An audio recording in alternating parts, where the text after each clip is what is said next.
Do you want to be able to create Jira issues when new tickets are created in Zendesk? Let me show you how to do it automatically, using Zapier. To do this task, I want to create a Zap. In Zapier, a Zap is a simple way to connect different apps and make them work together automatically.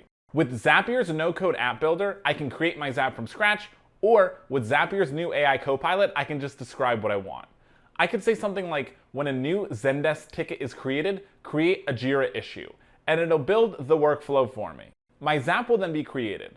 On the left-hand side, the Copilot will tell me the steps that I need to take to complete my Zap.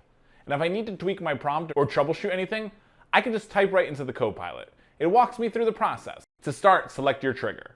Our trigger is an event that starts any Zap. In this case, our trigger is Zendesk. I'll need to log into my account before configuring my step. To do this, click on the Account tab. The first time we set up Zendesk, we'll need to connect it with Zapier. If it's your first time logging in, a link will pop up for you to log into your account and connect your API token key. To connect your key, go to the Apps and Integrations tag under your Settings page and click API Token. From there, you can select Add API Token.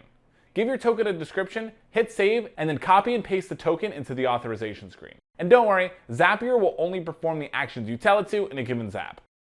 We'll then need to fill out our trigger apps data. Select the form you'd like to use for your Zap and then click Continue.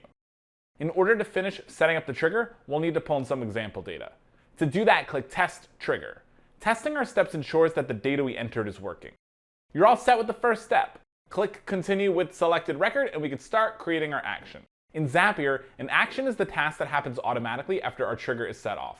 Your action event should already be set, so log into your Jira account just like you did with your Zendesk account.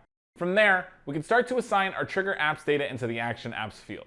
Copilot will automatically fill out our configuration step with our Zendesk data. And if my data isn't there, I can ask the Copilot to fill it out for me. With that, I can select from the drop-down menu or add my own text to customize my Zap even further. Once that's complete, I'll test the step. Great! Let's check our Jira account to make sure this worked. Yep, there it is. This is ready to turn on. Now, whenever a ticket is created in Zendesk, an issue will be created in Jira as well. So whether you're managing a sales pipeline, automating a marketing campaign, or building your own custom business app, Zapier makes it easy to build applications without coding. And if you like this workflow, click the link below and Copilot will build this app for you automatically. You can sign up and start for free.